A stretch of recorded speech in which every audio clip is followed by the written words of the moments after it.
जोश हो नौजवान का, होश हो बुजुर्ग का, गाड़ी हमेशा पार होगी। लेकिन आजकल बच्चे जो हैं बुजुर्गों को समझते नहीं हैं। अच्छा समझते हैं बताओ?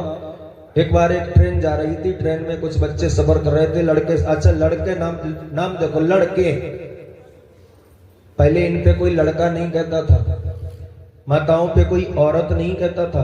पहले कहते थे देवी तो होते थे देवता, पहले कहते थे वीरांगना तो होते थे वीर, अब कहते औरत होते लड़के। सही है गलत? अब तो औरत कहते हैं तो लड़के होते हैं, पहले देवी कहते थे तो देवता होते थे, वीरांगना कहते थे तो वीर होते थे। लेकिन भैया कोई कोई माताएं भी पहले थी अबला, अब सबला। सुबह से शाम तक करो कुछ भी करो, जितना मिले सबला। कोई लड़का नहीं, लड़के तो लड़के ही हैं, कहीं यहाँ लड़के कहीं वहां लड़के, कहीं इधर भड़के कहीं उधर भड़के। तो ट्रेन जा रही थी, एक बुजुर्ग बैठे थे, दाढ़ी सफेद थी, बेचारे संत जी थे, माला जाप कर रहे थे, 3-4 लड़के चढ़ गए। और जब लड़के चढ़ गए तो ट्रेन में कोई नहीं, 3-4 लड़के और वो बाबा बैठे। और लड़के तो लड़के आपस में बातचीत करने लगे। एक कहने लगा यार बोर हो रहे हैं, आनंद नहीं आ रहा, कुछ करो मनोरंजन हो। दूसरे ने कहा क्या करोगे? एक ने कहा चलो चैन खींचो, ट्रेन रुकेगी तो मजा आएगा। दूसरे ने कहा पागल मत बनो, चैन खींचोगे जुर्माना पड़ेगा, 500 रुपए जुर्माना लिखा। चौथे ने कहा कोई बात नहीं, जुर्माना पड़ेगा, इतने सारे लोग हैं, 50-50 रुपए जमा करो, जुर्माना पड़ेगा, दे देंगे, थोड़ी देर मनोरंजन होगा, ट्रेन रुकेगी।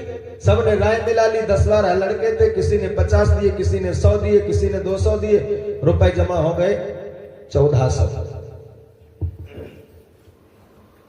अब बाबा देख रहे थे बैठे, वो भी तो बैठे थे उसी ट्रेन में अकेले। एक चैन खींचने चला, दूसरे ने कहा रुको, क्या? कहने लगे चैन खींचो, रुपया 1 नहीं पड़ेगा। क्यों? कहा अपने लोग चैन खींचो। और गलती बाबा की, कह देंगे इन्होंने चैन खींची। अब बाबा बेचारे घबराए कि बूढ़े आदमी, दाढ़ी सफेद हो गई, दाग लग जाएगा, लोग क्या कहेंगे, बुजुर्ग होकर के चैन खींचते हो। अब बाबा गिड़गिड़ाए तो बच्चे कहें देखो कितना मजा आ रहा है, ये गिड़गिड़ा रहा है, कितना अच्छा, अरे चलो चैन खींचो, आनंद आएगा, आज तो खूब कटेगी।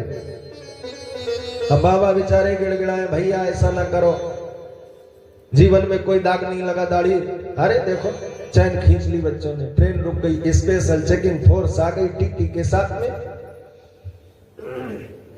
और जब फोर्स आ गई तो डिब्बे में चढ़ी, बच्चों से कहा क्यों चैन क्यों खींची?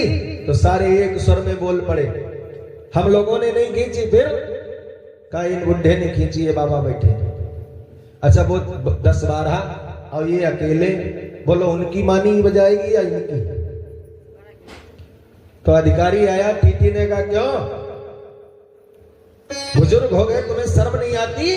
बाल सफेद हो गए, तुम चैन खींचते हो, क्यों खींची?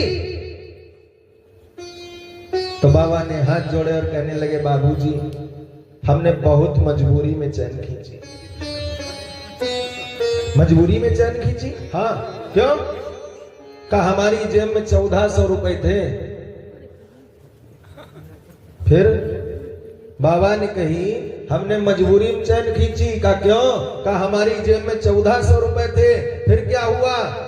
कहा इन बच्चों ने छीन लिए, अब इसकी जेब में रखे।